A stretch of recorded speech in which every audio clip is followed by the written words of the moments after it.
আরাফাত চৌধুরী বিয়ে উপলক্ষে তার কাছ থেকে একটা টাকাও নেয়নি। দিতে গেলে থমথমে মুখে বকেছে। এত বকাটা আদরের। বাড়ির মেয়ে হিসেবে শীতল স্বর্ণ শখ যা পেয়ে একই জিনিস ঐশ্বর্যকেও দেওয়া হয়েছে। মা মরা স্বজনহারা মেয়েটাকে সবাই এত ভালোবাসে যে দেখেও খুব শান্তি লাগে। যত এটা মামার বাড়ি হোক, শুদ্ধ সায়ন মামাতো ভাই হোক, সে দিন শেষে গর্ব করে বলতে পারে তারও পরিবার আছে, কলিজার ভাই বোনরা শক্তি হিসেবে পাশে আছে। এসব নানান কথা ভাবতে ভাবতেই কেন যেন রুবাবের চোখ দিয়ে ঝরঝর করে অশ্রু গড়িয়ে গেল।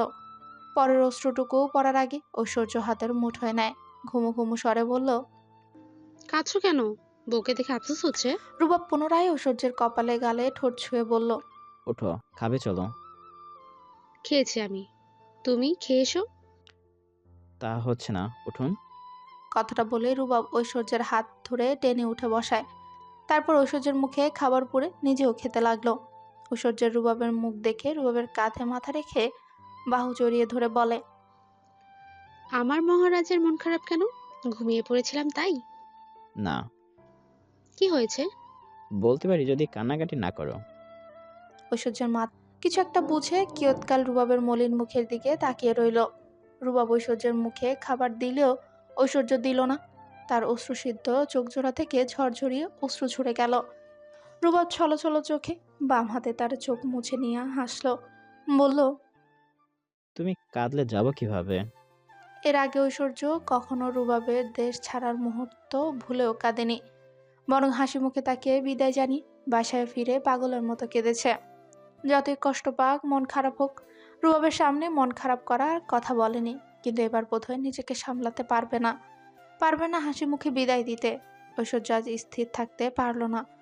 রুবাবের কাঁধে মুখ লুকিয়ে শব্দ করেই কেঁদে ফেলল। রুবাব এক হাতে তাকে জড়িয়ে ধরে ভেজা স্বরে বলল, কাঁদে না জান, তুমি কাঁদলে আমি যেতে পারবো না। আমার ধাপ উঠবে না। মাত্র মাত্র 6 মাস, দেখতে দেখতে চোখের পলকে কেটে যাবে। ঐশ্বর্য কথা বলতে পারল না, ব্যাকুল স্বরে কেঁদে গেল। রুবাবের খাওয়া হলো না, গলা দিয়ে খাবার নামলো না। কোনো মতে হাত ধুয়ে ঐশ্বর্যকে বুকে নিয়ে শুয়ে পড়ল। কাঁদতে কাঁদতে ঐশ্বর্যের ফুলের গহনার বেহাল দশা। পরনের শাড়ি এলোমেলো, চুল অগোছালো, ফর্সা নাকটা লাল বর্ণ ধারণ করেছে। ফুলে লাল হয়ে উঠেছে ডাগর ডাগর নেত্র জোড়া। চিকন ঠোঁট জোড়া কান্নার চোটে তিত্তির করে কাঁপছে। ঐশ্বর্য হঠাৎ রুবাবের বুক থেকে মুখ তুলে ফুপাতে লাগলো। রুবাবের মুখটা আজলা ভরে দুহাতে নিল, কপালে চুমু করে কপালে কপাল ঠেকালো। তারপর ঢোক গিলে বলল, যেতে দেব, যদি আমি যা চাই দেওয়া হয়। রুবাব ঐশ্বর্যের চোখ জোড়া মুছে চোখের পাতায় চুমু খেলো, বলল, কি লাগবে বলেই দেখো। ছোট রবাবের আসার ব্যবস্থা করে যাও। ঐশ্বর্যের কথার মানে বুঝতে সময় লাগলো না রুবাবের। হতভম্ব হয়ে এক পর্যায়ে শব্দ করে হেসে ফেলল। ঐশ্বর্যের মাথাটা বুকের সাথে চেপে ধরে বলল, আমার বউটা তো কখনো আবেগে ছিল না, বোকা বোকা কথা বলতো না। এ কদিনে শীতের ছোঁয়া লেগেছে বুঝি। কথা ঘুরাবে না রুবাব, আমি যা বলছি তাই হবে, নয়তো যাওয়া হচ্ছে না, এই বলে দিলাম। আরে বাবা, হাতে সময় নেই। আর 10 দিন পরে আমার জয়েন্ট বেবি নেওয়ার প্ল্যান কিভাবে হয়? এবার এসে না হয়। আল্লাহ চান তো একবারই হবে। Please please রুবাব। অগত্যা ঐশ্বর্যের জেদের কাছে রুবাবকে হার মানতে হলো। ঠিক করলো কিছুদিনের জন্য দূরে কোথাও ঘুরতে যাবে, কারণ বইয়ের আবদার রাখতে একান্ত সময়ের প্রয়োজন। চেষ্টা করুক, বাকিটা আল্লাহ ভরসা। শখ, ভালো আছো তো তুমি? হুড়মুড়িয়ে রুমে ঢুকে উক্ত কথাটা আমতা আমতা করে বলল অর্ক। খুব নার্ভাস সে। আসলে বন্ধুদের ঠেলা খেয়ে এভাবে ঢুকতে হয়েছে। একদল হাড়ে বজ্জাত বন্ধু কপালে জুটেছে। ঢুকতে গিয়ে সজোরে বাড়ি খেয়েছে হাতের কনুইতে। শখ অবাক দৃষ্টিতে তাকিয়ে আছে তার সামনে দাঁড়ানো সুদর্শন পুরুষের দিকে। অর্ক কি বলবে বুঝতে না পেরে শুধু মুখ কাচুমাচু করছে। তার অবস্থা দেখে শখের কেন যেন ভীষণ হাসি পেল, ভালোও লাগলো। শুধু সে না, অর্কও নার্ভাস। বিয়েটা এত তাড়াতাড়ি হলো, তাদের মাঝে বোঝাপড়াও হয়নি, সেভাবে কথাও হয়নি, কারো পছন্দ অপছন্দের ব্যাপারে জানা যায়নি। এসব না হয়ে অবশ্য ভালোই হয়েছে, এখন যা হবে হালালভাবে হবে। কামরানরা বাইরে থেকে দরজা আটকে দিয়েছে। সে একবার বন্ধুকে দরজার দিকে তাকিয়ে থাকতে দেখে ভেতর থেকেও লক করলো। তারপর ধীর পায়ে এসে বসলো বিছানার এক কোণে। আমতা আমতা করে ধীরে ধীরে ঘাড় ঘুরিয়ে তাকায় শখের দিকে। নরম সুরে বলে, পছন্দের খাবার এনে দিয়েছি, খাওনি কেন? পেট ভরা। এখনো মন খারাপ? শখ জবাব দিল না, ধীরে ধীরে মাথা নিচু করে নিল। হর্ক বলল, কাল ওই বাড়িতে নিয়ে যাব। আগে ছিল একটা বাড়ি, এখন হলো দুইটা বাড়ি। আজ থেকে দুইটা বাড়ি তোমার, যখন ইচ্ছে যাবে আসবে। হুম। এরপর কেউ আর কোনো কথা খুঁজে পেল না। কিছুক্ষণ পর শখ নিজে থেকে নিচু স্বরে বলল, নামাজ পড়বো, অজু করে আসুন। কথাটা কর্ণকুহরে পৌঁছানো মাত্রই অর্ক ভীষণ খুশি হলো। এতক্ষণ ধরে ভাবছিল কথাটা কিভাবে বলবে। মেয়েদের নানান সমস্যা থাকে, সে যদি আগ বাড়িয়ে বলেও আর যদি ও সমস্যা থাকে মেয়েটা লজ্জা পাবে, তাই বলতে পারছিল না। তবে প্রস্তাব যখন শখের থেকে এসেছে সে বসলো না, চট করে অজু করে এলো। সে এলে শখ অজু করে এসে অর্কের আগা পিছু নামাজে দাঁড়িয়ে গেল। দুজনে হাত তুললো রবের দরবারে, দোয়া করলো নিজের দাম্পত্য জীবনের জন্য, বাকি 3 কাপলের জন্য। নামাজ পড়ে শখ উঠে বসতে অর্ক একটা প্যাকেট তার দিকে এগিয়ে দিল, বলল, এখানে দেনমোহরে নগদ টাকা আছে, আর আর ছোট্ট একটা গিফট, খুলে দেখো পছন্দ হয় কিনা। নেদারল্যান্ডস গিয়েছিলাম, সেবার খুব শখ করে এনেছিলাম। মমের জোড়া মমকে দিয়েছি, আজকে বউ, না মানে তোমারটা তোমাকে দিলাম। শখ গিফটের প্যাকেটটা খুলে দেখে অসম্ভব সুন্দর একজোড়া স্বর্ণের চুড়ি।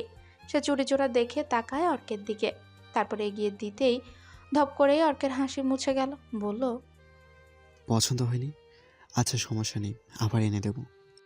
কথাটা বলে সে শখের বাড়িয়ে দেওয়া চুড়ি জোড়া ধরে রাখতে গেলে শখ অন্যদিকে তাকিয়ে হাত বাড়িয়ে দিল। লজ্জায় নত জানু সে, তবুও তার দিক থেকে এক ধাপ এগিয়ে এলো যাতে অর্ক সহজ হতে পারে।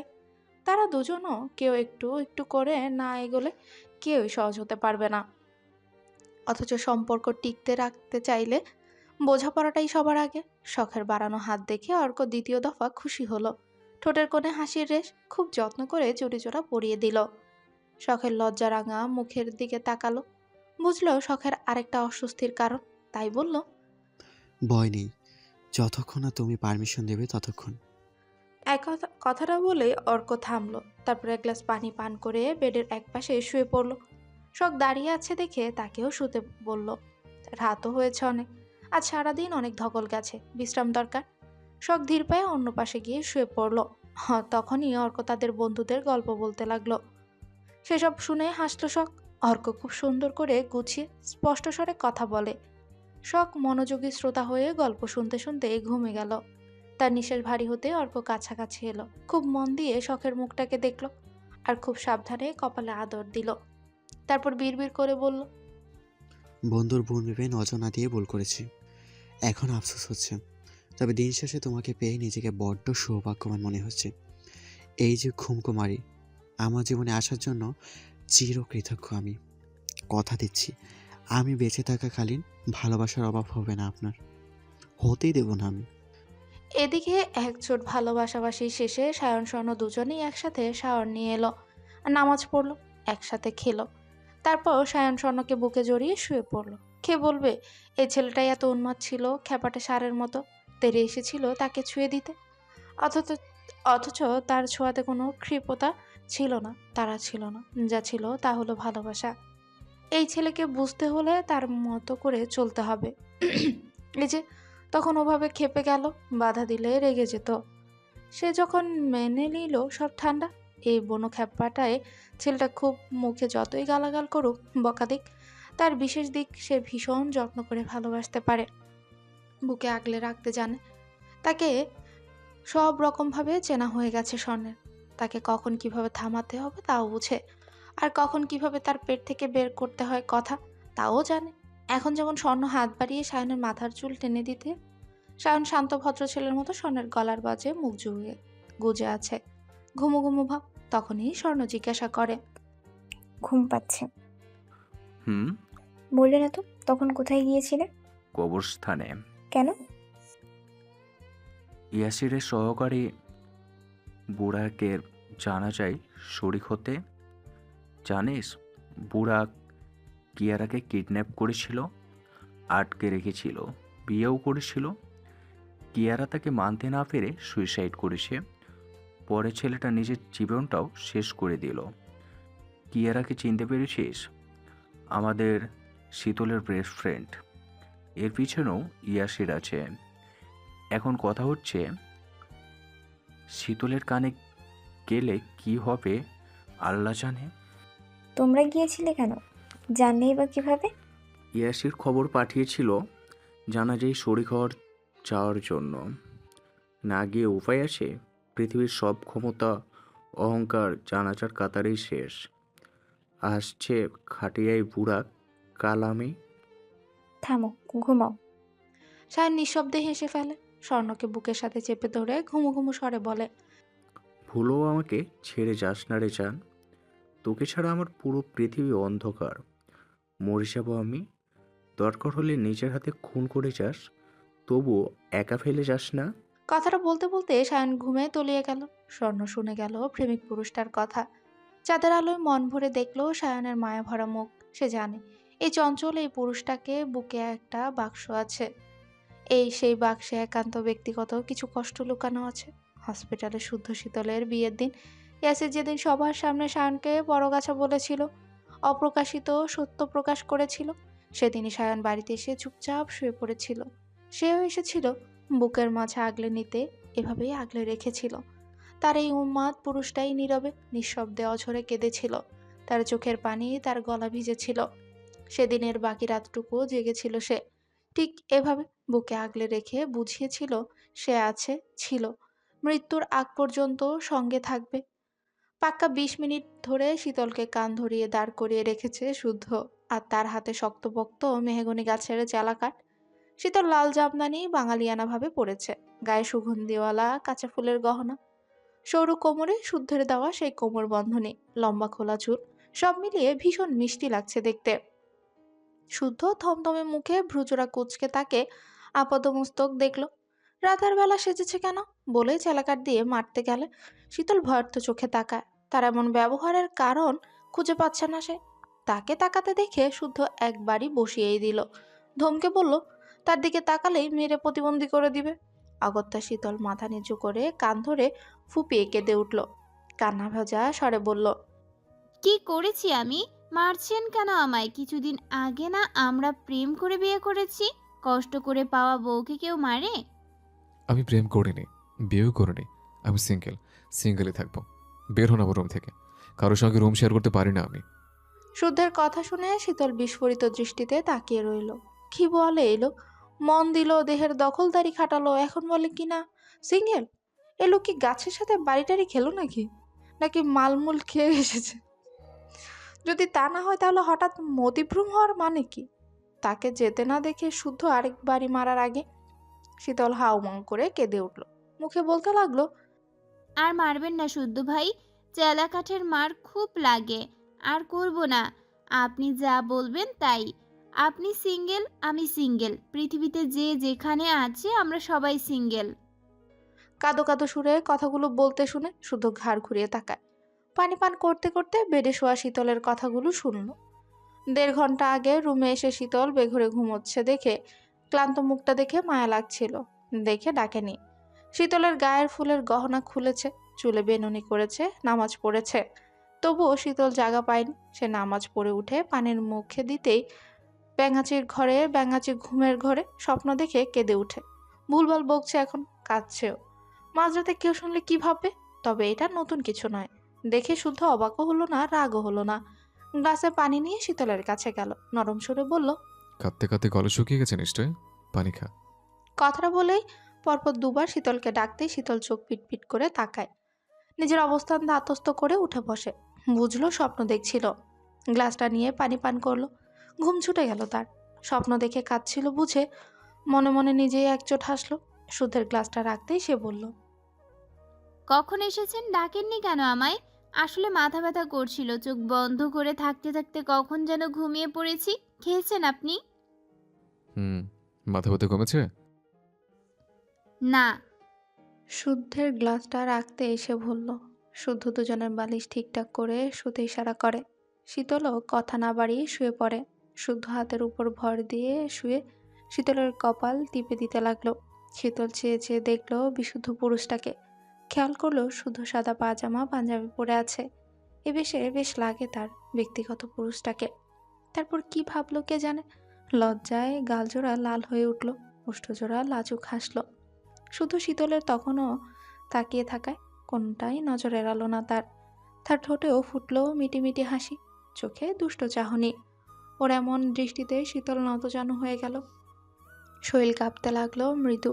ইচ্ছে করে যে বিশুদ্ধ পুরুষ তাকে লজ্জা দিচ্ছে বুঝতে বাকি রইল না। তবে এই মানুষটার ছোঁয়া সর্বাঙ্গে মেখেছে, তবু ওই দৃষ্টি যেন নতুন করে ঘায়েল করে দিচ্ছে তাকে। তার লাজুক ভাবে দেখে শুদ্ধ ভ্রু নাচাতেই শীতল দুহাত দিয়ে তার চোখ ঢেকে দেয়। এ চোখ জোড়া ভারী দুষ্ট, বড্ড জ্বালাচ্ছে। কি সব আবদার করছে তার এহেন কাণ্ডে। শুদ্ধ হাত সরিয়ে তার নিজের আঙ্গুলের ভাঁজে শীতলের আঙ্গুল রাখে, নিচু স্বরে বলে, কেউ কি আমাকে দেখে লজ্জা পাচ্ছে? পাচ্ছে না?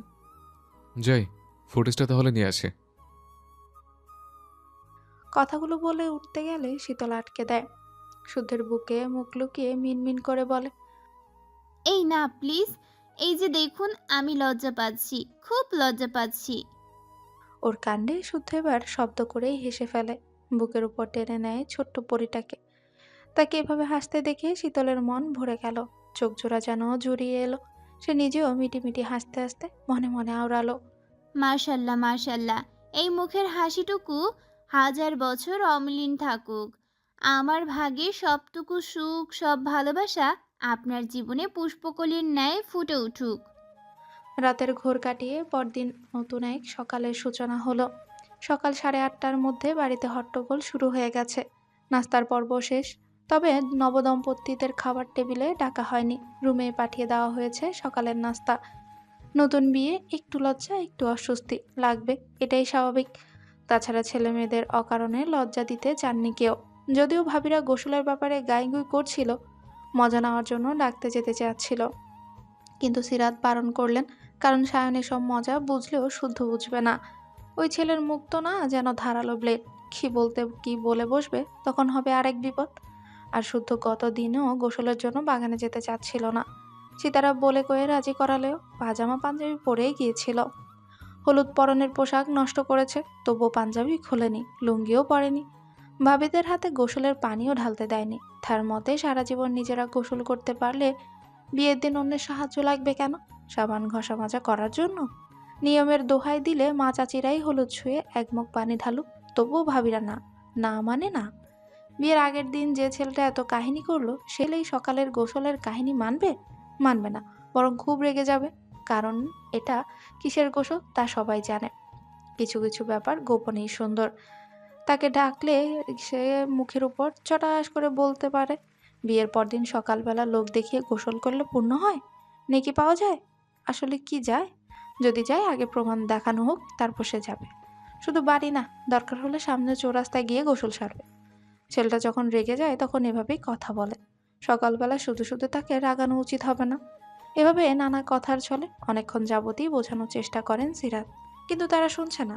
সিমিনও একটু শব্দ করছে না, কারণ মেয়ে জামাইকে নিয়ে কী বা বলবেন, বলা কি সাজে?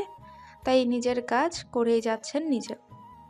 ওনাকে চুপ থাকতে দেখে এবার বাধ্য হয়ে সীতারা মুখ খুললেন, বললেন, ওরা পড়াশুনো জানা বুঝদার ছেলে মেয়ে, ওদের আর কি শিখাবি? যুগ কি আর এককালে পড়ে আছে? তাছাড়া রুমেই ওয়াশরুম আছে, বাকিটা ওদের উপর ছেড়ে দে। তোরা নাস্তা পানি কর, ওরা একটু পরেই নেমে আসবে। শাপলা, কথা বাড়াস না মা। আমার শান্ত ছেলেটা রেগে গেলে আরেক বিপদ। তাছাড়া গতকাল কম ধকল গেল না, একটু রেস্ট করুক, ধীরে সুস্থে আসুক। তোরা পেয়ারা খাবি? পেরে এনে দিব। ওনার কথা শুনে কেউ আর কিছুই বলার সাহস করলেন না। তবে বিয়েতে এসে মনক্ষুণ্ণ হয়েছে, সব কিছুতে বাধা দেয়। বিয়ে বাড়িতে হাসি ঠাট্টা করবে, এটাই তো স্বাভাবিক। কিন্তু না, গত দিনও শুদ্ধ গোসল করানোতে আপত্তি করলো, ভাবিদের হাতে নাকি গোসল করবে না। সেই সঙ্গে জারি করলো দূরসম্পর্কের ভাই বা দুলা ভাই নতুন বউদের কোলে নিতে পারবে না। নিয়ম অনুযায়ী বিয়ের আগের দিন বা পরের দিন দেবরকে তো ভাবি গোসল করিয়ে দেয়। দুলাভাইরা মজা করে ভেজা গায়ে থাকা শালিদের কোলে নেয়, কত মজার আর কি করে। প্রথম রাত নিয়ে পরামর্শ দেয়। বাঙালি বিয়েতে সচরাচর এমনই হয়ে থাকে, তাহলে এদের বেলা এত বাধা কেন? এতই যখন বাধা, তাহলে ডেকেছে কেন? একাই অনুষ্ঠান সারত। এইসব নিয়ে ফিসফাস করতে করতে তারা বাগানের দিকে চলে গেল। গিন্নেরা কেউ সেসব নিয়ে মাথা ঘামালো না। বাড়ির সন্তানদের নিজ হাতে পেলে পুষে বড় করেছেন ওনারা। ওনারা জানেন কে কেমন, কোন বিষয়টা ছেলেরা কিভাবে নিবে। বোঝার পর থেকে ছেলেরা টি শার্ট ছাড়া ড্রয়িং রুম অব্দি আসে না, খুব লজ্জা পায়। ওনারাও নক না করে ছেলেদের রুমে প্রবেশ করে না। এগুলোই হচ্ছে ভদ্রতাবোধ। যতই তারা নিজেরা সম্পর্ক করে বিয়ে করুক কৌশল নিয়ে, বড়দের সামনে কাহিনী করলে লজ্জা পাবে। কি দরকার শুধু শুধু ওদের লজ্জা ফেলা? সত্যি বলতে এগুলো ওনাদেরও পছন্দ না। আর মজার ছলে এগুলো প্রশ্রয় দেওয়ার মানেও হয় না। বাড়ির ছেলেরা কোনো কালে ভাবিদের সাথে কেন কারো সঙ্গে আবল তাবল ফাজলামো করে না, যা করে ভাই বোনদের সাথে। তাহলে আজ কেন করবে? সিতারার কথা অনুযায়ী সত্যি সত্যি ঘড়ির কাঁটা যখন ৯-এর ঘর ছুঁই ছুঁই, তখনই ৩ জুটি ড্রয়িং রুমে উপস্থিত। বউয়ের পরনে সুতি শাড়ি, ছেলেদের পরনে টি শার্ট আর ট্রাউজার। ওরা নিজেরা কথাবার্তা বলছে, একে অপরকে পচাচ্ছে, ইশারায় কী সব বলে মিটিমিটি হাসছে। একটু পর ছেলেরা গেল বাগানে আর মেয়েরা এলো রান্নাঘরে। রান্নাঘরের সামনে যারা কাজ করছিল সবাই কথা বলল, গত দিনের কিছু ব্যাপার নিয়ে গল্প করলো, হাসলো। তবে ওদের তিনজনের চোখে মুখে লজ্জাভাব তিন যা বুঝলো। ওনারা সহজভাবে এটা ওটা বলায় তাদের মধ্যে যতটুকু জড়তা ছিল নিমিষেই কেটে গেল। সত্যি বলতে স্বর্ণ শীতল ঐশ্বর্য নিচে নামতেই বেশ লজ্জা পাচ্ছিল। এখন ঠিকঠাক। এরপর ভিডিও কলে তারা শখের সঙ্গেও কথা বলল। তারা দিল তাড়াতাড়ি আসার। ১২টার পর ড্রয়িং রুমে পা রাখলো শখ ও অর্ক। তাদেরকেও পছানো হলো, গল্প হলো। গোল হয়ে বসে অনুষ্ঠানে পাওয়া উপহারগুলো দেখতে বসলো। সিতারা তখন হাতে করে একটা ব্যাগ এনে বললেন, আজ সকালে এক লোক এসে এটা দিয়ে গেছে। দেখ তো বাবা, কি আছে এতে। সায়না আপেল কামড়ে বসিয়ে চিবোতে চিবোতে সেটা খুললো। দেখলো একই রকমের 4টে বাক্স। বক্সে ডায়মন্ডের লেটেস্ট মডেলের নেকলেস, খুবই সুন্দর দেখতে। সে 4টা নেকলেস নেড়ে চেড়ে দেখতে দেখতে বলল, এটা আবার কোন বুধ দিয়ে গেল? একটা না, দুইটা না, চার চারটা। ও মা গো, টুরু বড়লোক দেখে। তার কথায় ছোটরা হেসে ফেললেও বড়রা ভ্রু কুঁচকে ফেললেন। ডায়মন্ড হাতের মোয়া নাকি, তাও 4টা? যে দিয়েছে তার অন্য কোনো উদ্দেশ্য আছে বোধহয়। কোনো চিরকুট আছে কিনা দেখতে রুবাব ব্যাগ হাতড়ে দেখলো। আছে দেখে খুলে দেখলো। চিরকুটে ছোট্ট করে লেখা, আমি কে জানাটা কি খুব জরুরি? না জানলে উপহার গ্রহণ করবে না বুঝি?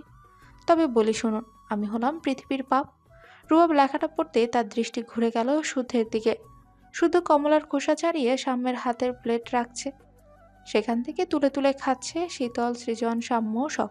সায়ন একবার ভাইয়ের দিকে তাকিয়ে ফিক করে হেসে ফেলল। উপস্থিত মেহমান আছে দেখে কথা বাড়ালো না, তবে কিছু বলে কথা কাটাতে হবে, তাই বলল তাদের এক ফ্রেন্ডের কাজ। তারপর সেগুলো সাইডে রেখে অন্য কিছু দেখায় মনোযোগী হলো। এসব করতে করতে কয়েক ঘন্টা পেরিয়ে গেল। সময় যেন দৌড়াচ্ছে। বেলা গড়িয়ে যাচ্ছে দেখে সিতারা সবাইকে খেতে ডাকলো। ছেলেরা সবাই বসলো। অর্ক শুদ্ধের পাশেই বসেছে। বেচারা হাসি মুখে খেতে বসলো, তার হাসি বেশিক্ষণ টিকলো না। নতুন জামাই বিধায় যে যা পাচ্ছে প্লেটে তুলে দিচ্ছে। প্লেট দেখে মনে হচ্ছে ছোটখাটো খাবারের পাহাড়, তবুও থেমে নেই কেউ। তার অবস্থা দেখে শীতল হাসি আটকে এগিয়ে এলো। শারাফাত চৌধুরীর উদ্দেশ্য বলল, বড় আব্বু, খাবার টেবিলে রাজনীতি করা ঠিক হচ্ছে না। আমি মানব না এই অবিচার। রাজনীতি? কে রাজনীতি করলো আম্মাজান? দেখাচ্ছি। কথাটা বলে সে সায়ন আর রুবাবের প্লেটে আরও খাবার তুলে দিয়ে মিষ্টি করে হাসলো। বলল, বাড়ির সব জামাইদের সমান সমান অধিকার। অর্ক এবার নিজেও শীতলের মতো করে হেসে বলল, শালিকা দেখে বহুত চালাক। আমাদেরকে ফাঁসিয়ে দিয়ে নিজেটাকে বাঁচিয়ে নেওয়া হচ্ছে বুঝি। সমস্যা নেই, আমাদের ভাইয়া ভাইয়ের প্রতি এ অবিচার আমরাও মানব না। কথাটা বলতে বলতে সায়ন আর রুবাব শুদ্ধের প্লেট ভর্তি করে দিয়েছে। শুদ্ধ তাকালো শীতলের দিকে। এজন্যই সে ব্যাঙাচিকে বলে আগ বাড়িয়ে পণ্ডিতি না করতে। তার তো কিচ্ছু হয় না, বরং ওর পণ্ডিতির মাসুল তাকে গুনতে হয়। কি দরকার ছিল অন্যকে বাস দিতে যাওয়ার? বড়রা আছে দেখে কেউ কিছু বলল না, খেতে লাগলো। এক পর্যায়ে বড়রা খাওয়া শেষ করে ড্রয়িং রুমে বসেন। এদিকে সায়ন, শুদ্ধ, রুবাব, অর্ক যুদ্ধ চালিয়ে যাচ্ছে। তাদের একা দেখে 4 মেয়েকে সিমেন্ট ঠেলে দিয়েছে কার কি লাগবে তুলে দেওয়ার জন্য। অথচ তারা গোল হয়ে দাঁড়িয়ে ফিসফিস করছে। ছেলেরা যে যতটুকু পারলো খেলো, কিন্তু তাদের প্লেটে এখনো অনেক খাবার দেখে শুদ্ধ শীতলকে ডাকলো। বলল, খাবার যেন নষ্ট না হয়। কথাটা বলে বেসিনে হাত ধুতে গেল। শীতল একবার তাকিয়ে বসে পড়লো শুদ্ধের চেয়ারে।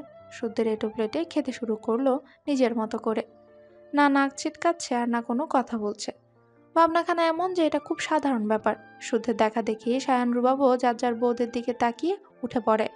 তবে অর্ক মুখ কাঁচামাচু করে বসে আছে, সে কি করবে? শীতল যেটা অনায়াসে করলো, শখ কি সেটা করবে? না, না করাটাই স্বাভাবিক। তাকে এটো হাতে বসে থাকতে দেখে শীতল বলল, নতুন দুলাভাই খাচ্ছেন না কেন? আর কিছু লাগবে? এই না প্লিজ, আসলে আপু সামলে নেবে, আপনি উঠতে পারেন।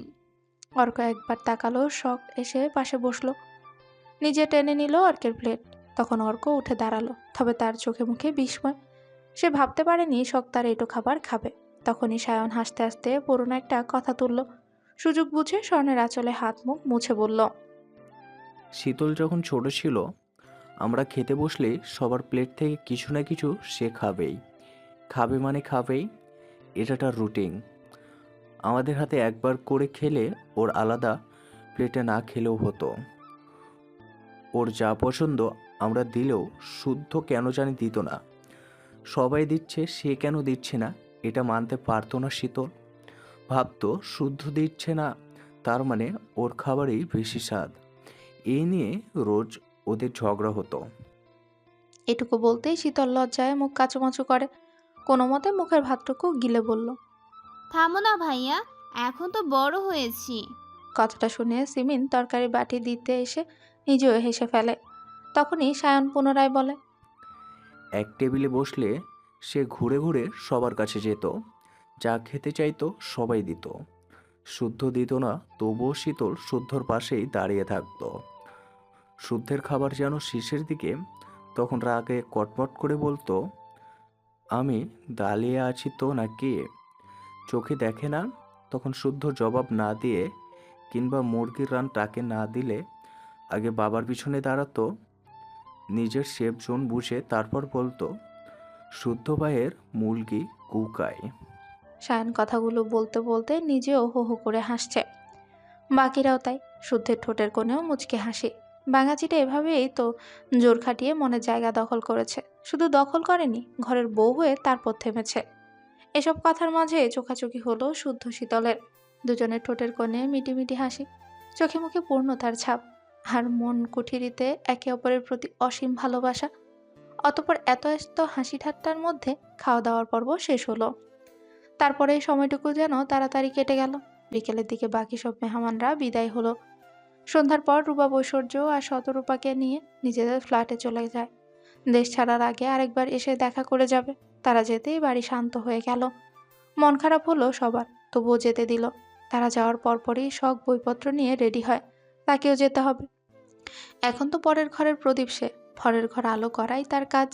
একরাশ মন খারাপ নিয়ে তারাও বিদায় হলো। অর্ক আজও কথা দিল সময় পেলে তাকে নিয়ে আসবে। মেয়ে বিদায় করে একরাশ মন খারাপ নিয়ে বড়রা যে যার রুমে চলে গেলেন। ড্রয়িং রুমে ফাঁকা হতেই বাকি দুই জোটের একজোড়া ছাদে গেল, আরেক জোড়া ব্যালকনিতে সময় কাটালো। এরপরের দিনগুলো যেন চোখের পলকেই পেরিয়ে গেল। রুবাবও দেশের বাইরে চলে গেল, নিজ নিয়মে দিন কাটতে লাগলো। যখনই ফ্রি থাকে তখনই ভিডিও কলে এক দৃষ্টিতে ঐশ্বর্যের মুখের দিকে তাকিয়ে থাকে। নীরবে নিঃশব্দে দুজনের চোখে যায়। শূন্য বুকটা খা খা করে, ইচ্ছে করে মন মালিনীকে শক্ত করে বুকের সঙ্গে মিশিয়ে রাখতে, কিন্তু সেটা তো সম্ভব না। তাকে কাছে পেতে হলে 6টা মাস পার করতে হবে। যদিও সে পৌঁছে ক্যালেন্ডারের পাতায় ক্রস আঁকতে শুরু করেছে। সবার সঙ্গে যোগাযোগ হয় তার। শতরূপা চৌধুরী ব্যস্ততা অনেক কমিয়ে দিয়েছে। উনি এখন সময় দেন ঐশ্বর্যকে। দুজন ঘুরতে বের হয়, চট করে চৌধুরী বাড়ি থেকে ঘুরে আসে। শীতলরাও আসে, সারাদিন কাটিয়ে চলে যায়। শপিং করার হলে প্ল্যান করে, চারজন একসাথে বের হয়। সারাদিন বাইরে খেয়ে ঘুরে শপিং করে তারপর বাড়ি ফিরে। তাকে মন খারাপের সুযোগটুকু কেউই দেয় না।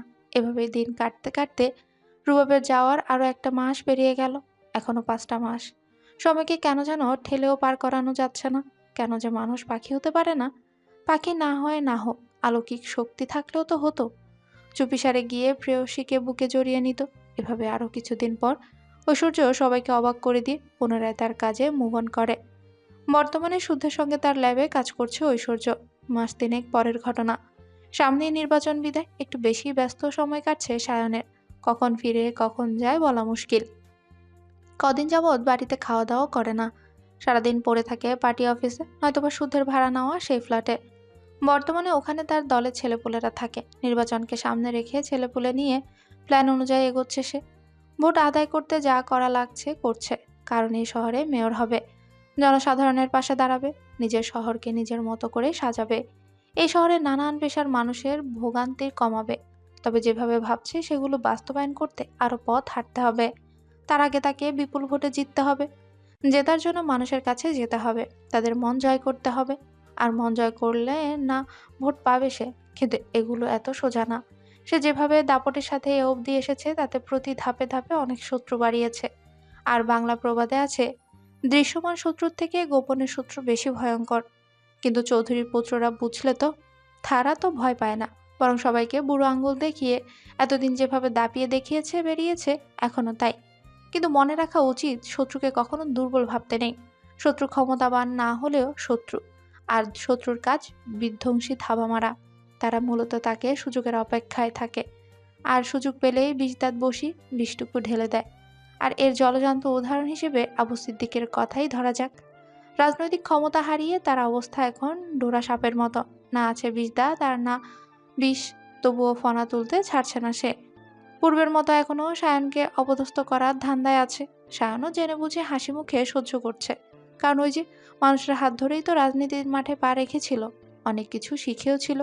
কেন যেন কৃতজ্ঞতাবোধ থেকে বারবার ছাদ দিচ্ছে, কিন্তু কিন্তু তার ধৈর্য নির্ভর করে মুডের উপর। এখন ছাড় দিচ্ছে, লিমিট ক্রস করলে তাকেও ক্রস সময় লাগবে না করতে।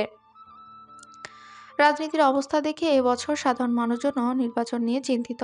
আর সময় এগোচ্ছে, একের পর এক ঝামেলা হতে আছে। একদল পাতি নেতা ইচ্ছে করে অশান্তি সৃষ্টি করছে, নিজেরা ঝামেলা করে এরোর গায়ে দোষ চাপানোর চেষ্টা চালাচ্ছে। আর লোকে মুখে শোনা যাচ্ছে মেয়র পদে দাঁড়াচ্ছে তিনজন। তারা হলো শাহরিয়ার সায়ন, রবিউল কাউসার, কনক আলী। এই কনক সিদ্দিকের সাবেক সহকারী, বেশ কিছুদিন দেশের বাইরে থেকে ফিরেছে নির্বাচন করার আশায়। সায়নের এ নিয়ে কোনো মাথা ব্যথা নেই, সে নিজ কাজে ব্যস্ত। তবে তার মাথা ব্যথার কারণ হতে যাচ্ছিল অর্কের বাবা। যদি উনি উপর মহল থেকে আসা লোভনীয় অফারে নির্বাচনে দাঁড়াতেন শুধু সায়নকে থামানোর জন্য, একদল ওনাকে অফার করে যাচ্ছিল। বিনিময়ে ওনাকে শুধু সায়নের বিপক্ষে নির্বাচনে দাঁড়াতে হবে, কারণ তাদের মতে বর্তমানে সায়নের দল ভারী।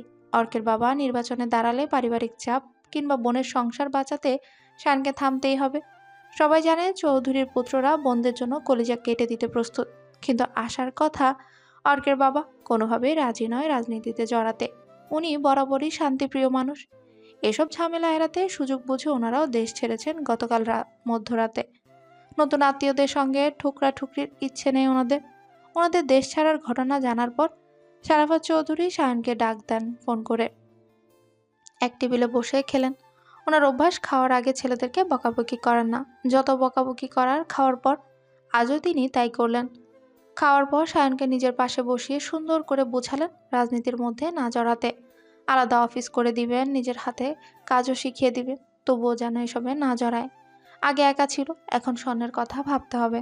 এখন দুজন, আগামীতে তিনজন হবে।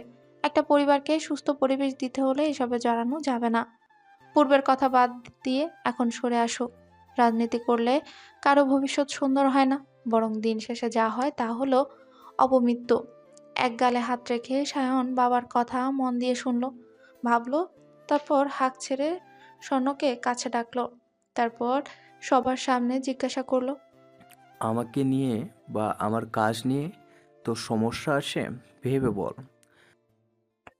হঠাৎ এ কথা? যা জানতে চাচ্ছি উত্তর দে। রাজনীতি করো জেনে বুঝেই তো সম্পর্কে জড়িয়েছিলাম, নতুন করে কোনো সমস্যা দেখছি না। তাছাড়া সবাই যদি সাধারণ পেশা বেছে নেয় তাহলে রিস্কগুলো কে নেবে? ভবিষ্যতের কথা যদি বলো তাতেও সমস্যা নেই, কারণ খুব বেশি হলে বিধবা হব, এছাড়া আর কিচ্ছু না। কাঁটার পথে হাঁটতে গেলে কাঁটার ভয় পাওয়া কি সাজে না। ক্যারিয়ার। স্বর্ণের অকপটে বলা কথায় সকলে কথা ভুলে গেলেও সায়ন ঠোঁটে হাসি নিয়ে নিশ্চুপ হয়ে তাকিয়ে রইল তার স্বর্ণ কোমলের দিকে। অগাধ বিশ্বাস ছিল তার স্বর্ণ এমনই জবাব দেবে। তাছাড়া তাকে যদি জিজ্ঞাসা করা হয়, চৌধুরী বাড়িতে কেউ তোমার মন পড়তে পারে, গর্ব করে দম্ভ নিয়ে সিনা টান করে বলবে তার ভাই শুদ্ধ আর সহধর্মিণী স্বর্ণ তার মন পড়তে পারে। এরা দুজন সঙ্গে থাকলে সে দুর্গম পথও অতিক্রম করতে পারবে। শারাফাত চৌধুরী আর কিছু বলতে পারলেন না দেখে উঠে চলে গেলেন। শাহানও কনকের ফোন কল পেয়ে স্বর্ণকে ফ্লাইং কিস ছুড়ে বেরিয়ে গেল। পার্টি অফিসের কাছে যেতে দেখলো আজম সহ বেশ কজন ছেলেপুলে স্ট্যাম্প হাতে দাঁড়িয়ে আছে। রবিউলকে নাকি মেরে ধরে খোঁড়া করবে। শায়ন বুঝলো রবি কিছু একটা করেছে, যার কারণে আজম রেগে আছে। সে পুরো ঘটনা শুনে বুঝলো রবি নাকি শায়নের নামে মিথ্যে কথা রটাচ্ছে। শায়ন স্বর্ণ নাকি আকাম কুকাম করতে গিয়ে ধরা পড়েছে, তাই বাড়ির লোকরা তাড়াহুড়ো করে তাদের বিয়ে পড়িয়েছে। এমন আরও নোংরা কথা সব শুনে শায়ন আপাতত মাথা গরম করলো না, তবে ছেলেদের শান্ত হয়ে বসতে বলল। তারা বসলে সে বলে, আলোচনা থেকে সমালোচনার সৃষ্টি। আমাদের সংস্পর্শে 3 ধরনের মানুষের বসবাস। একদল যতক্ষণ না স্বার্থ ফুরাবে ততক্ষণ জানের বন্ধু, এরপর স্বার্থ ফুরালে পাখি ফুরুত। দ্বিতীয় দল যতক্ষণ তোর হাতে ক্ষমতা থাকবে ততক্ষণ তেল মেরে ফুলিয়ে রাখবে, এরপর ক্ষমতার দাপট শেষ, তারাও উধাও। সর্বশেষ যে দলটার কথা বলবো, এরা হচ্ছে সবচেয়ে বেশি নেমুখ হারাম। এরা প্রথমে ছায়ার সঙ্গী হয়ে কাছে ঘেঁষবে, মিশবে, বিশ্বাস অর্জন করবে, একসাথে থাকবে, খাবে, ঘুরবে, আবার সুযোগ বুঝে অন্য কোথাও গিয়ে ঠিকই সমালোচনার ঝড় তুলবে। বোঝার উপায় রাখবে না সে ব্যক্তি যে শুভাকাঙ্ক্ষী সেজে এতদিন তরি ঘাড়ে বসে তোর গাছের কাঁঠাল ভেঙে খেয়ে আবার তরি গায়ে বমি করছে। এটুকু বলে শায়ন থামলো। প্যান্টের পকেট থেকে চুইংগাম বের করে চিবোতে চিবোতে এদিক ওদিক তাকালো। আজম মন দিয়ে কথা শুনলো, তারপর বলল, কিন্তু যা করি নাই তাই নিয়ে কেন কথা হইব ভাই? আমরা রবির আজমকে থামিয়ে দেয় শায়ন। ঠোঁটে বাঁকা হাসি ফুটিয়ে বলে, সমালোচকের কাজ সমালোচনা করা। তুই যতই ভালো কাজ করিস তারা তোর সমালোচনা করবেই। তারা মূলত আসে খুঁত ধরতে। যখন খুঁত পাবে না তখন অতীতে থাবা বসাবে, দুর্বলতা খুঁজবে, দুর্বলতার ধার ধরে তোকে টেনে নিচে নামানোর চেষ্টা করবে। কিন্তু এদের পাত্তা দেওয়া যাবে না। পাত্তা দিলেই এতদিনের টার্গেট লক্ষ্যচ্যুত। তাহলে কি করব ভাই? কি করবে? কথাটা বলতে বলতে শায়ন এবার আজমের সামনে দাঁড়ায়, বলল, ঠিক এভাবে আমার মতো প্রতিপক্ষের মুখোমুখি দাঁড়াবি, চোখে চোখ রেখে ঈগল দৃষ্টিতে তাকাবি, তারপর বাম হাত তার চোখের সামনে তুলে মধ্যমা আঙ্গুল দেখিয়ে বলবি, মাঠ প্রস্তুত, এসে খেলবো। মাঠ আর খাট সিদ্ধান্ত তোমার, বাট খেলা হবে।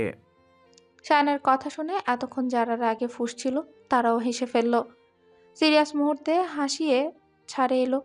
সত্যি বলতে ঠিক এই কারণে তারা শাহরিয়ার ভাইকে এত পছন্দ করে, ভালোবাসে। এদিকে অর্কের মা বাবা চলে যাওয়ায় বাড়িটা ফাঁকা। এত বড় বাড়িতে প্রাণ বলতে শুধু শখ আর অর্ক। পরীক্ষার পর বেশ কিছুদিনের ছুটি পেয়েছে শখ, তাই আজ যাবে চৌধুরী নিবাসে। গত রাতে অর্ক বাড়ি যাওয়ার কথা বলার পর থেকে ভীষণ খুশি সে। যতই বাপের বাড়ি কাছে হোক, এক শহরে হোক, কেন যেন বাপের বাড়ি যাওয়ার কথা উঠলেই মন ভালো হয়ে যায়। ইচ্ছে করে বলা মাত্রই ছুটে গিয়ে মায়ের বুকে ঝাঁপিয়ে পড়তে, মাকে জড়িয়ে ধরে মায়ের শরীরে স্নেহময়ী মমতাময়ী প্রিয় গন্ধটা নিঃশ্বাসের সঙ্গে টেনে নিতে। কিন্তু সেটা তো আর সম্ভব না। তবুও আফসোস নেই, কারণ ভাগ্য করে শ্বশুর বাড়ি পেয়েছে। কিছু বলার আগে সব কিছু পেয়ে যায়, সেটা হোক খাবার দাবার, পোশাক আশাক কিংবা প্রসাধনী। তাকে মন খারাপ করে থাকতে দেখলে শ্বশুর শাশুড়ি লেগে পড়ে মন ভালো করতে। কাছে টেনে পাশে বসিয়ে হাসির গল্প শোনায়, কি খাবে কি পছন্দ সেসবেও খেয়াল রাখেন। এর কারণ হচ্ছে বাড়িতে বয়সের দিক থেকে সবার ছোট শখ, তাও বাড়ির একমাত্র পুত্রবধূ। খুব পছন্দ করে তাকে বউ করে এনেছে তার শ্বশুর শাশুড়ি। এজন্যই বোধহয় ভালোবাসাতে কমতি রাখেন না। তবে ওনারা বাসলেও এ বাড়িতে আসা যার হাত ধরে এসেছে, সে এখনো মানুষটা অনেকটা পিছিয়ে আছে। তার উপর আজকাল ব্যস্ত সময় পার করছে। সকালে নাস্তা করে বের হয়, সারাদিন পর রাতে এসে কোনো মতে খেয়ে একটু রেস্ট করে চলে যায়। সময় দিতে না পারায় সরিও বলে। তার খারাপ লাগলেও হাসি মুখে মেনে নেয়, কারণ শুদ্ধকে দেখে জানে একজন সায়েন্টিস্ট কেমন হয়, তাদের সময় কিভাবে কাটে। সে অবশ্য কথা দিয়েছে একটু ফ্রি হলে তাকে নিয়ে দেশের বাইরে ঘুরতে যাবে। ছুটির কদিন বাড়ি থেকে ঘুরে এলে তার আরও ভালো লাগবে। তাই প্রতিমশাইয়ের কথায় আজকে যাচ্ছে বাবার বাড়ি। অবশ্য অর্ক নিজে ড্রপ করে দিবে জানিয়েছে। বেশ কদিন পর বাড়িতে যাচ্ছে, তাই ভাবলো নাড়ু বানিয়ে নিয়ে যাবে। সাম্য সৃজন শীতল খুব নাড়ু পছন্দ করে। বাড়িতে পা রাখতে না রাখতেই আগে জিজ্ঞাসা করবে, তারপর শুরু হবে হাতাহাতি, কাড়াকাড়ি, একচোট মারামারি হলেও হতে পারে। ভাই বোনদের কথা মনে করে হাসলো। তারপর কাজ গুছিয়ে গেল রেডি হতে। চুলে চিরুনি চালাতে চালাতে দৃষ্টি পড়ল আয়নার প্রতিবিম্বের দিকে। তার ঠোঁটের কাছটা একটু সামান্য ফুলে আছে। ঠোঁট থেকে দৃষ্টি সরিয়ে তাকায় ওয়াশরুমের বন্ধ দরজার দিকে। পানির শব্দ আসছে। অর্ক শাওয়ার নিচ্ছে। শাওয়ারের কথা মনে হতেই সে লজ্জায় লাল হয়ে গেল। মিটিমিটি হাসলো। কেন যেন মন থেকে সরাতে পারে না সেদিনের সেই ঘটনা। আসলে এই ঘটনাটা ওদের বিয়ে 2 সপ্তাহ পরের ঘটনা। সেদিন সকালে ওরা শাশুড়ি বৌমা মিলে নাস্তা তৈরি করছিল। শাশুড়ি পাশে দাঁড়িয়ে ডিমের খোসা ছাড়াচ্ছিল সে। তখন তার শাশুড়ি ফল কাটতে কাটতে বললেন, বিয়ের আজ 2 সপ্তাহ, এতগুলো দিনে একদিনও চুল ভেজা দেখলাম না। কোনো সমস্যা? সমস্যা হলে বল। আমি বলেছি না, আমাকে আগে ফ্রেন্ড ভাববে, তারপর শাশুড়ি। উনি আসলে কি বোঝাতে চেয়েছেন বুঝতে কষ্ট হয়নি তার। কি বলবে, কি বলা উচিত বুঝতে না পেরে লজ্জায় মাথা নিচু করে দাঁড়িয়েছিল। এরপর কাজের বাহানায় কোনো মতে পালিয়ে বেঁচেছিল। সেদিনের পর আকার ইঙ্গিতে আরও কিছু বলতেন। ছেলের সঙ্গে প্রেম করতে পরামর্শ দিতেন। সেসব বলতে গিয়ে নিজেও হো হো করে হেসেছে। কোনো মতে হাসি থামিয়ে পুনরায় বুঝিয়েছেন সহজ হতে। এদিকে ওনার ছেলে ভদ্র মহাশয়, বইয়ের প্রতি সব রকম খেয়াল থাকলেও আগ বাড়িয়ে কাছে আসে না। তাহলে মেয়ে হয়ে সে কিভাবে এগোবে? কিন্তু শাশুড়ির এমন কথা শুনলে লজ্জায় কুঁকড়ে গেলেও কিছু বলতে পারে না। তাই একদিন বুদ্ধি করে সকালে গোসল সেরে বের হতে অর্কের মুখোমুখি পড়ে। সে ভেবেছিল অর্ক এখন উঠবে না, কিন্তু তাকে অবাক করে দিয়ে ততক্ষণে অর্ক উঠে ভ্রু কুচকে তাকায়। ধরা পড়ে থতমত খেয়ে কিছু বলার শব্দ খুঁজে পাচ্ছে না। তাকে লজ্জায় লাল হতে দেখে অর্ক কিছু একটা আন্দাজ করেছে।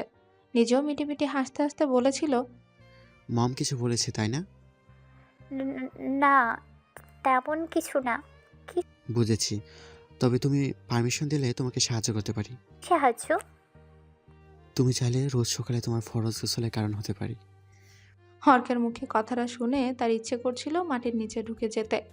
তারপর থেকে অর্ক সুযোগ পেলে একটু একটু দুষ্টুমি করত। কখনো কখনো লজ্জা দিয়ে খুব হাসতো। তারপর কিভাবে কিভাবে যেন সম্পর্কটা সহজ হয়ে এলো।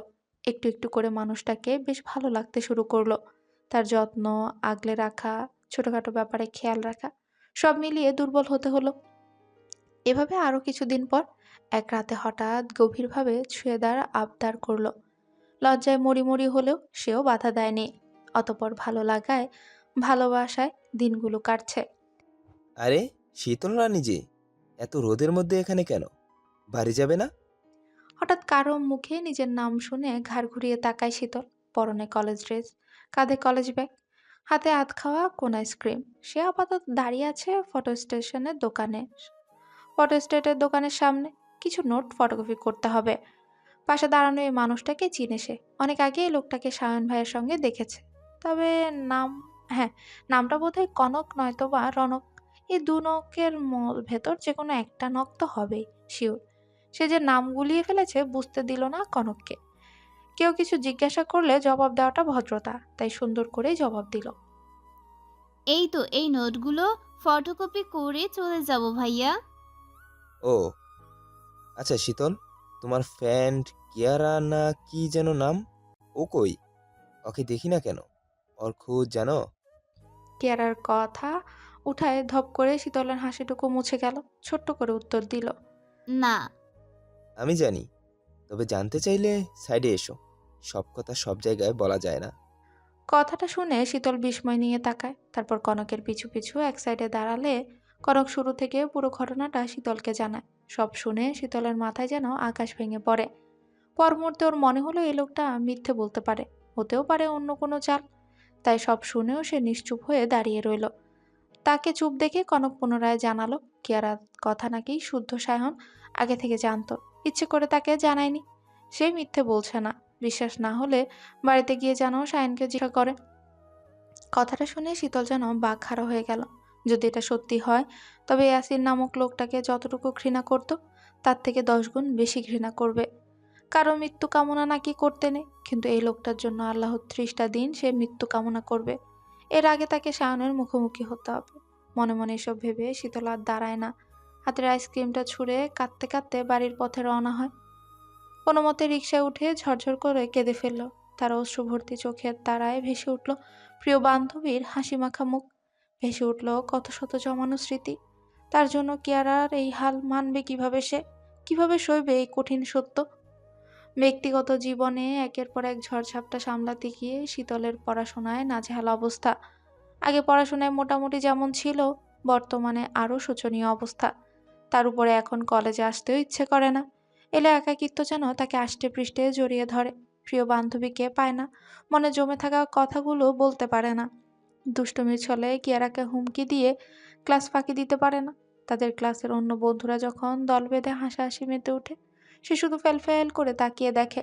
এক সময় তো ওরা ওইভাবে মেতে থাকতো। ক্লাসে কথা বলার অপরাধে কতবার যে শাস্তি পেয়েছে তার হিসেব নেই। বাড়িতে ভালো কিছু রান্না হলে কিয়ারা তার জন্য নিয়ে আসতো। সেই খাবার সে স্যারের চোখ এড়িয়ে ক্লাসেই শেষ করত। তার কাণ্ডে কিয়ারা হেসে খুন হতো। দুজন মিলে চুরি করে এখানে ওখানে চলে যেত। বাজে ধরে তার পছন্দের ভেলপুরি খেত। যেই হারতো কাচের চুড়ি কিনে দিতে হতো। কিয়ারা কাচের চুড়ি খুব পছন্দ করত। তার নাকি কাচের চুড়ির রিনিঝিনি শব্দে মন ভালো হয়ে যেত। যেদিন থেকে কথাটা জেনেছে, মাঝে মধ্যে ইচ্ছে করে হারতো সে। হারার অজুহাতে অনেক চুড়ি কিনে দিয়েছে তাকে, সুদ্ধের আনা কত জিনিস দিয়েছে। একই রকম ড্রেসও আছে তাদের। ভেবেছিল ঈদের মধ্যে পার্লারে গিয়ে একই রকমভাবে চুল কাটবে, কিন্তু হঠাৎ সব এলোমেলো হয়ে গেল। প্রতিটা মুহূর্তের কথা তার মনে আছে। মনে আছে তাদের ফ্রেন্ডশিপের প্রথম দিনের কথা। শুধু স্মৃতি রেখে আস্ত মানুষটাই হারিয়ে গেছে। তার কথা ভাবতে গেলেই দু চোখ ঝাঁপিয়ে অঝরে জল গড়াতে থাকে। বুকের ভেতরটা যন্ত্রণায় হাহাকার করে ওঠে।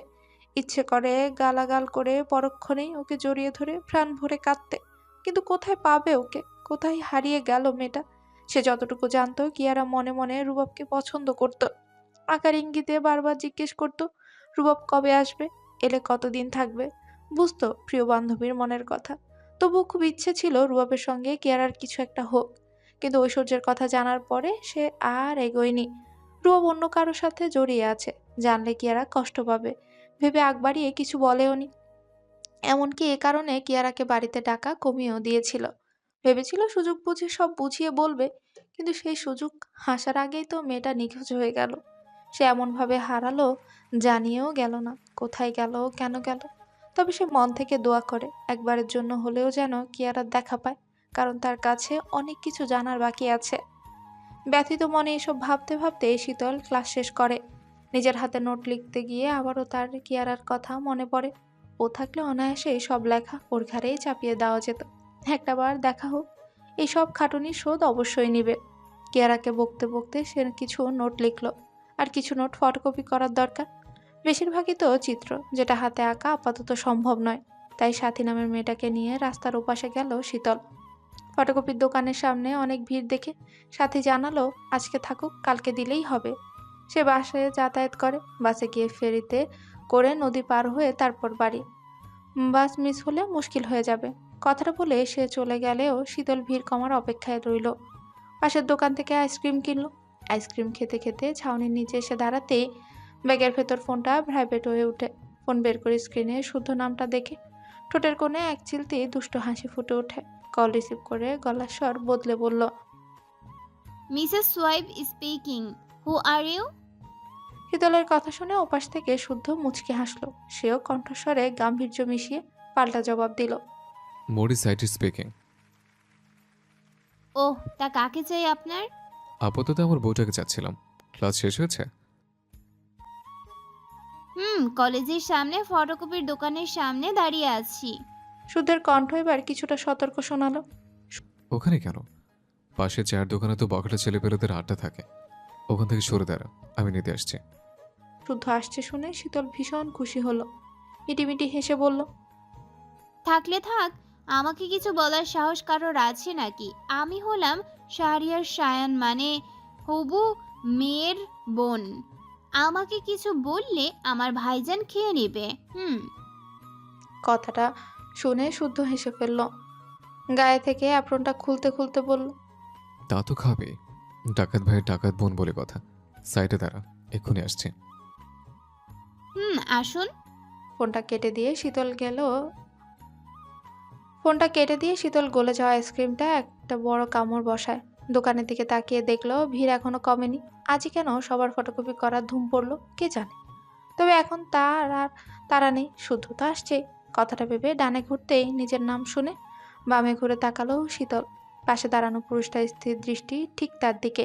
তবে উনি আর কি বলেছে শুনতে পায়নি বুঝে লোকটি পুনরায় বলল। লোকটার কথাটা বলে তার আপাদমস্তক দেখে ঠোঁটের কোণে বাঁকা হাসি ঝুলিয়ে দাঁড়িয়ে রইল। সূক্ষ্ম নজরে পরখ করলো ফুটফুটে ফুলের মতো সুন্দর মেয়েটাকে। রোদের তাপে ফর্সা গাল দুটো লালচে হয়ে উঠেছে। পরনে কলেজ ড্রেস, মাথায় হিজাব, কাঁধে কলেজ ব্যাগ আর হাতে ধরা আধ খাওয়া আইসক্রিম। এই মেয়েটার জন্য ইয়াসিরের মতো পাষাণ পুরুষটার মন ফেসেছে। বেচারা দেবদাস হয়ে বর্তমানে কোন গর্তে মুখ লুকিয়ে আগে দাপট দেখিয়ে বেড়াতো সেই মাফিয়া কিং বর্তমানে নাকি ভেজা বেড়াল।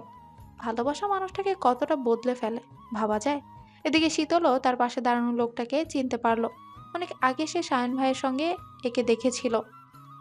সম্ভবত ভাইয়া রাজনৈতিক দলের কেউ হবে, কিন্তু নামটা কি যেন কনক না রনক। এ দু নকের মধ্যে তো কিছু একটা হবে নিশ্চিত। নামটা পুরোপুরি মনে না পড়লেও সেটা বুঝতে দিল না। এত বড় মানুষকে নাম জিজ্ঞাসা করা অভদ্রতা হয়ে যাবে কিনা। তাছাড়া এই লোক কেন এসেছে তাও তো জানে না, তাই চুপ করেই রইল। পরে আবার ভাবলো কেউ কিছু জিজ্ঞাসা করলে উত্তর দেওয়া ভদ্রতা, তাই সে সুন্দর করে জবাব দিল। এই তো ভাইয়া, নোটগুলো ফটোকপি করেই চলে যাব। শীতলকে একা পেয়ে কনক একবার কিছু ভাবলো, কথার ছলে বলে বসলো। ও আচ্ছা শীতল, তোমার ফ্রেন্ড কিয়ারা না কি যেন নাম, ও কই? ওকে তো আর দেখি না, কোনো খোঁজ জানো ওর? কিয়ারার নাম শুনতেই শীতলের মুখের হাসিটুকু নিমিষে মিলিয়ে গেল। ছোট্ট করে উত্তর দিল। না। বিয়ে হয়ে গেছে নাকি? তাও জানি না। যোগাযোগ হয় না? না। শীতলের বিবর্ণ মুখ দেখে যা বোঝার বুঝে নিল কনক। মনে মনে কিছুটা কুচটিল হাসি দিয়ে সায়নকে এক চোট গালি দিয়ে এবার নিজের মোক্ষম টোপটা ফেলল। সতর্ক দৃষ্টিতে চারপাশটা দেখে গলা স্বর নামিয়ে বলল। আমি জানি ও কোথায়, তবে বিস্তারিত জানতে চাইলে একটু আড়ালে এসো। সব কথা তো আর রাস্তার মাঝখানে বলা যায় না। তাছাড়া আমি যা বলবো এগুলো বেশ গোপনীয় ব্যাপার। আশা করি কথাগুলো তোমার আর আমার মধ্যে থাকবে। কথাটা শুনে শীতল বিস্ময় নিয়ে তাকালো। কৌতূহলী হয়ে কনকের পিছু পিছু কিছুটা আড়ালে গিয়ে দাঁড়ায়। কনক কি থেকে কিয়ারা কিভাবে কিডন্যাপ হয়েছিল, তারপর সুইসাইড করে মৃত্যুর ঘটনা সবই খুলে বলল। বাদ গেল না বুড়াকের করা শারীরিক মানসিক নির্যাতনের কথা। তবে যা সত্য তার সঙ্গে আরেকটু ঝাল মশলা যোগ করতেও ভুলল না সে। সব শুনে শীতলের মাথায় যেন আকাশ ভেঙে পড়ল। বাঘহারা হয়ে তাকিয়ে রইল। থরথর করে কাঁপতে লাগলো সে। পর মুহূর্তে ওর মনে হলো এই লোক মিথ্যে বলতেও পারে, তাকে বোকা বানাতে অন্য চাল হতে পারে। কথাটা ভেবে সে রাস্তার দিকে তাকায়। মনে পড়ে গেল এর আগে সে কিডন্যাপ হয়েছিল, কিন্তু এখন রাস্তায় অনেক মানুষ। আর যাই হোক, এই লোকটা কিডন্যাপ করতে পারবে না। তবে যা যা শুনলো জবাবে কিছু বলার ভাষা খুঁজে পেল না। তার পাশে একটা হিজল ফুলের গাছ, গাছটা ধরে নিথর হয়ে দাঁড়িয়ে রইল। তাকে চুপ থাকতে দেখে কনক বুঝলো তীরটা জায়গা মতো গেঁথেছে। তাই আর একটু খোঁচাতে পুনরায় জানালো কিয়ারার এই পরিণতির কথা শুদ্ধ আর সায়ন আগে থেকেই জানতো, কিন্তু তারা ইচ্ছে করে তাকে জানায়নি। এটা তারা অন্যায় করেছে। অন্তত মৃত মুখ দেখার সুযোগ করে দিত, তাও করেনি।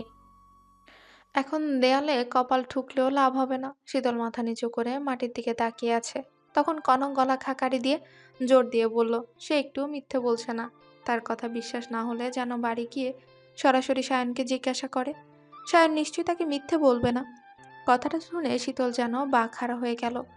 যদি এটা সত্যি হয় তবে ইয়াসির নামক ছেলেটাকে সে আগে যতটুকু ঘৃণা করত, এখন তার চেয়েও 10 গুণ বেশি ঘৃণা করবে। বড়মা বলেন কারো মৃত্যু কামনা করতে নেই, খারাপ কামনা করতে নেই, কিন্তু এই লোকটার জন্য সে আল্লাহর কাছে দিনরাত মৃত্যু প্রার্থনা করবে। তবে তার আগে শায়নের থেকে সব সত্য জানা প্রয়োজন। সে জানে পৃথিবী উল্টে যাবে, তবুও তার শায়ন ভাই তাকে মিথ্যে বলবে না। বাইরের লোক যা বলার বলুক, সে সব শুনবে তার ভাইয়ের থেকে। কনক হয়তো আরো কিছু বলতো, কিন্তু শীতল আর এক মুহূর্ত দাঁড়ালো না। হাতে রাত খাওয়া আইসক্রিমটা ছুঁড়ে ফেলে বাড়ির উদ্দেশ্যে রওনা হলো। কনকের কথার তালে ভুলে গেল শুদ্ধ তাকে নিতে আসছে। সে ঝাপসা চোখে রাস্তা পার হয়ে কোনো মতে রিক্সা ডেকে উঠে বসে। এতক্ষণ ধরে চোখের পানি আটকে রাখলেও নিজেকে আর সামলাতে পারল না। দুহাতে মুখ ঢেকে হু হু করে কেঁদে উঠল। প্রিয় বান্ধবীর মুখ আর জমানো স্মৃতিগুলো চোখের সামনে ভেসে উঠল। কিয়ারার করুণ দশা সে মানবে কিভাবে? এই কঠিন সত্য আজীবন তার বুকের ভেতর কাটার মতো বিঁধে থাকবে। কাঁদতে কাঁদতে সে দোয়া করতে লাগলো এসব যেন মিথ্যে হয়, ভয়াবহ দুঃস্বপ্ন হয়। কিয়ারার সঙ্গে দেখা না হোক, তবুও যেন পৃথিবীর কোথাও না কোথাও বেঁচে থাকে, ভালো থাকে। এদিকে তাকে এভাবে কাঁদতে দেখে মধ্যবয়সী রিকশাওয়ালা আর চোখে তাকাচ্ছেন। প্রেমিকের সঙ্গে ঝগড়া হয়েছে ভেবে কিছু জিজ্ঞাসা করলেন না, তবে মুখ কুঁচকে ফেললেন। এ কাছ থেকে প্রতিদিন কত কিছুরই না সাক্ষী হন। উঠ তুলে কেউ কেউ এমন কাজ করে যে ইচ্ছে করে লাথি মেরে রিক্সা থেকে ফেলে দিতে, কিন্তু চাইলেও তো কি সম্ভব হয়? তাছাড়া বড়লোকদের সন্তানরা যা করে সব ঠিক, এসব ভেবে উনি ধীর গতিতে রিক্সা টানছে। হঠাৎ একটা কালো বাইক হাতের ইশারায় ওনাকে থামাতে বলে। রিক্সা থেমে যাওয়ায় শীতল দেখলো শুদ্ধ বাইকে বসা। তাকে দেখে দ্রুত চোখ মুছে নেয় শীতল, কিন্তু তাতেও লাভ হলো না। ততক্ষণে ফর্সা মুখটা লাল বর্ণ ধারণ করেছে। শুধু রিক্সাওয়ালার ভাড়া মিটিয়ে শীতলের দিকে তাকায়, বলল, নেমে আয়। বিনা বাক্যে শীতল নামলো। কিছু বলার আগে বাইকের পেছনে বসে, কাঁধে হাত রেখে পিঠে কপাল ঠেকিয়ে চুপ করে বসে রইল। মাথা ব্যথা করছে নাকি জিজ্ঞাসা করলে না বোধক মাথা নাড়ায়। শুধু বাইকে স্টার্ট করে বাড়ির পথে না গিয়ে উল্টো পথ ধরে। এখন বাড়ি গেলে অনেক প্রশ্নের মুখে পড়তে হবে, আর শুদ্ধ নিজেও ওর কান্নার কারণ না জানা পর্যন্ত শান্তি পাবে না। কিছুক্ষণ আগেও কথা হলো, এর মধ্যে কি এমন হলো যে কাঁদতে হবে? এমনিতে বাড়িতে চঞ্চল যত রকম দুষ্ট বুদ্ধি সব তার উপরই প্রয়োগ করে। অহেতুক হলেও তাকেই বেশি জ্বালায়, তাকেই বকায়। যদিও আগের তুলনায় তার দুষ্টুমি অনেক কমেছে, এখন আগের মতো ধাপে ধাপে দুষ্টুমি না করলেও সুযোগ পেলে ছাড়ে না। কিন্তু বাড়ির বাইরে সাধারণত এমন আচরণ করে না। অযথা কান্নাকাটি করার মেয়ে তো সে না। তাহলে এটুকু সময়ের মধ্যে কি এমন হলো? এখন তো সরাসরি কিছু জিজ্ঞেস করলেও বলবে না। ওর পেট থেকে কথা বের করতে হলে অহেতুক ঝগড়া করতে হবে। এক পর্যায়ে অতিষ্ঠ হয়ে নিজেই সব উগরে দেবে। কিন্তু ঝগড়া শুরু করার আগেই শুদ্ধ অনুভব করলো তার পিঠে শার্ট ভিজে যাচ্ছে। এবার তার সত্যিই খটকা লাগলো। কণ্ঠস্বর নরম করে বলল, কষ্টের পরিমাণ কি অনেক বেশি? আমাকে একটু ভাগ দেওয়া যাবে? শীতল কোনো জবাব দিল না। শুদ্ধ আবার বলল, কেউ চাইলে তার সবটুকু কষ্ট আমার কাছে আমানত রাখতে পারে। কবুল বলার সময় তো কষ্টের ভাগ নেওয়ার ওয়াদাও করেছিলাম। এবারও নিস্তব্ধতা। তবে পিঠের শার্ট আঁকড়ে ধরেছে দেখে শুদ্ধ বলল, চোখের জলের সাথে নাকের জল মিশিয়ে খিচুড়ি বানিয়ে আমার শার্টটা নষ্ট না করলেই কি নয়? বেচারা শার্ট তো কারো ক্ষতি করেনি। এবারও কোনো সারা শব্দ না পেয়ে শুধু বাইকের আয়নায় তাকায়। দেখে শীতল পিঠে মুখ লুকিয়ে ফুপিয়ে কাঁদছে। অথচ অদ্ভুত কারণে বুক পুড়ছে তার। এত যত্নে আগলে রেখে অন্যের কথায় কাঁদলে সহ্য হয়? কান্নার কারণও তো অজানা। তাই আবারও বলল, বাইক থামাবো? থামাই। পিঠের বদলে আমার বুকে মুখ লুকিয়ে কাটলে হয়তো শান্তি পাবি। লোকে বলে স্বামীর বুকে শান্তি থাকে, সে শান্তি স্ত্রীর সব কষ্ট ভোলার মহৌষধ হিসেবে কাজ করে। বিশেষ না হলে নিজে পরীক্ষা করে দেখ। শীতল ঢোক গিলল। নিজেকে সামলানোর চেষ্টা করলো, কিন্তু বুকের মধ্যে একদোলা কষ্ট চাপ ধরে আছে। সে এটাও বুঝলো তার কান্না শুদ্ধের পছন্দ হচ্ছে না। তাই কান্না জড়িত কণ্ঠে অস্পষ্ট সুরে মুখ খুলল, জেনে বুঝে কখনো কারো খারাপ চাইনি, নিজের অবাধ্যতা চাঞ্চলতা শুধু আপনজনদের মধ্যেই সীমাবদ্ধ রেখেছি, যাতে অন্যরা বিরক্ত না হয়। আমি আমার কাছের মানুষগুলোকে বড্ড ভালোবাসি শুদ্ধ ভাই। তাদের সামান্য কষ্ট আমাকে ভেঙে চুরমার করে দেয়। অথচ আজ জানলাম আমরাই অজান্তে আমারই কারণে আমারে প্রিয় কেউ পৃথিবী থেকে হারিয়ে গেছে। এই অপরাধ বোধ আমি কিভাবে সইব? নিজেকে কিভাবে ক্ষমা করব আমি? কথাটা শুনে শুদ্ধ হঠাৎই বাইককে ব্রেক কষে। বাইক থামিয়ে ঘাড় ঘুরিয়ে অবাক দৃষ্টিতে তাকায় শীতলের দিকে। ওর কান্নার ধরন আর কথা শুনে বুঝতে বাকি রইল না যে সব শীতল জেনে গেছে। তবে এই মুহূর্তে রাস্তায় দাঁড়িয়ে কথা বাড়ানো যুক্তিযুক্ত মনে হলো না তার কাছে। যা বলার সুন্দর করে বুঝিয়ে বলতে হবে। কথাটা ভেবে সে পুনরায় বাইকে স্টার্ট দিয়ে সোজা চলে গেল একটা শপিং মলে। সেখান থেকে প্রয়োজনীয় কিছু কেনাকাটা করে শীতলকে নিয়ে গেল এক অভিজাত রেস্টুরেন্টে। তবে রেস্টুরেন্টে খাওয়ার মতো মানসিকতা শীতলের নেই, তাই ঢুকতে না চাইলেও শুদ্ধ এক প্রকার জোর করেই নিয়ে গেল। ওয়াশরুম দেখিয়ে বলল চোখ মুখে ভালো করে পানি দিতে। সেই সাথে হাতে ধরিয়ে দিল মাত্র কেনা নতুন ড্রেস। শীতল শুদ্ধের মুখখানায় তাকিয়ে কি যেন ভাবলো, তবে বাধ্য মেয়ের মতো ড্রেস বদলে মুখ ধুয়ে এসে টেবিলে বসলো। তখনই খাবার চলে এলো। শুদ্ধ ওর প্লেটে খাবার বেড়ে দিয়ে খেতে ইশারা করে, নিজেও খাবার তুলে নেয়। শীতল মুখে এক লোকমা খাবার দিলেও নির্লিপ্তভাবে বসে রইল। ওর নিশ্চুপ ভাব দেখে শুদ্ধ ধীর স্থির কণ্ঠে বলল, আমরা মানুষরা রক্তে মাংসে করা মানুষ হলেও সবার জীবনের গল্প আলাদা। আমরা কেউই নিজের জীবন বা নিয়তিকে মনের মতো করে সাজাতে পারি না। যদি নিয়তি আমাদের হাতের মুঠে থাকতো, তবে বিশ্বাস কর, পৃথিবীর কেউই দুঃখ নামক শব্দটা নিজের ঝুড়িতে রাখত না। কেয়ারের সঙ্গে যা হয়েছে সেটা ওর নিয়তি। আমরা কেউই কারো ভাগ্য বদলে দেওয়ার ক্ষমতা রাখি না, সে এখতিয়ারও আমাদের নেই।